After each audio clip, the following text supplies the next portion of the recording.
ബ്രേക്ക്ഫാസ്റ്റിനോ അല്ലെങ്കിൽ നമുക്ക് കുട്ടികളെ സ്കൂളിൽ നിന്ന് വരുമ്പോൾ 4 മണിക്കൊക്കെ കൊടുക്കാൻ പറ്റുന്നതാണ്. എങ്ങനെയാണ് ചെയ്തെടുക്കാൻ നോക്കാം. ചൂടുകട്ടിയുള്ള പാത്രം എടുത്ത് അതിലേക്ക് 1 കപ്പ് കമ്പ് പൊടിച്ചതാണ് ചേർത്ത് കൊടുക്കുന്നത്. അത് ചേർത്ത് കൊടുത്ത് ഇതിൻ്റെ ഈ പച്ചമണം മാറുന്നത് വരെ നന്നായിട്ടൊന്ന് വറുത്തെടുക്കണം. അപ്പോൾ ഒരു മീഡിയം ഫ്ലെയിമിൽ വെച്ചിട്ട് ഇതുപോലെ ഒന്ന് ഇളക്കി കൊടുക്കാം.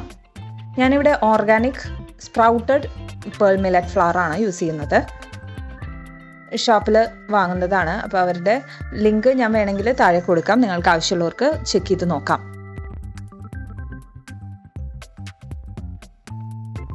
നന്നായിട്ടൊന്ന് വറുത്ത് എടുക്കണം. ഒരു 10 മിനിറ്റിന് മുകളിൽ എടുക്കും. ഏകദേശം ഒരു സ്മെല്ലൊക്കെ മാറി വന്നിട്ടുണ്ട്. ഈ ഒരു സമയത്ത് ഞാനിത് ഓഫ് ചെയ്ത് വെക്കുകയാണ്. ഇനി ഇത് നന്നായിട്ടൊന്ന് ചൂടാറി വരട്ടെ. ഇനി ഈ സമയം കൊണ്ട് നമുക്കിതിലേക്കുള്ള മധുരം റെഡിയാക്കി എടുക്കണം. മധുരത്തിന് വേണ്ടി ഞാനിവിടെ പനഞ്ചക്കരയാണ് ഉപയോഗിക്കുന്നത്. നല്ല വലിയ പീസുകളാണ്. അപ്പോൾ ഒരു കപ്പിൻ്റെ അടുത്ത് എന്തായാലും ഉണ്ടാവും. നമ്മുടെ ഇഷ്ടത്തിനനുസരിച്ച് മധുരത്തിൻ്റെ അളവ് കൂട്ടോ കുറയ്ക്കുകയോ ചെയ്യാം. അപ്പോൾ അതിലേക്ക് ഒരു 1.25 കപ്പ് വെള്ളം ചേർത്ത് ഇതൊന്ന് അലിയിച്ചെടുക്കണം. അപ്പോൾ അതൊന്ന് അലിഞ്ഞ് വരട്ടെ. നമ്മൾ വറുത്ത് വെച്ച പൊടിയിലേക്ക് ഞാനൊരു കപ്പ് നാളികേരം ചിരകിയത് ചേർത്ത് ഒന്ന് മിക്സ് ചെയ്തെടുക്കുന്നുണ്ട്. ഇത് സ്പൂൺ കൊണ്ട് ഇതുപോലെ നന്നായിട്ടൊന്ന് യോജിപ്പിച്ചെടുക്കാം. ഇതിലേക്ക് ഏലക്കാപ്പൊടി ചുക്കുപൊടിയൊക്കെ വേണ്ടവർക്ക് ചേർത്ത് കൊടുക്കാം.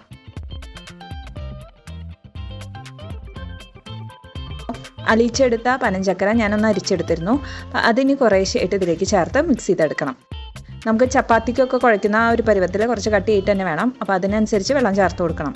ഇതുപോലെ കുറേശ്ശെ ചേർത്ത് കൊടുക്കുകയാണ് നല്ലത്. ഇനി ഇത് കൈകൊണ്ട് ഇതുപോലെ നന്നായിട്ടൊന്ന് കുഴച്ചെടുക്കാം. അപ്പോൾ ഇതിന് നിങ്ങൾക്ക് മധുരം കുറയ്ക്കണം എന്നുണ്ടെങ്കിൽ മധുരം കുറച്ചിട്ട് വെള്ളം ആവശ്യത്തിന് ചേർത്ത് ഇതുപോലെ കുഴച്ചെടുത്താലും മതി.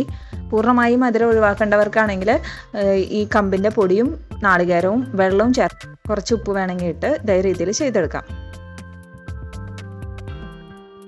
വെജിറ്റബിൾസ് വെച്ചിട്ടും ചെയ്തെടുക്കാം. ഇനി ഒരു റെസിപ്പി ആയിട്ട് ചെയ്ത് കാണിക്കാം.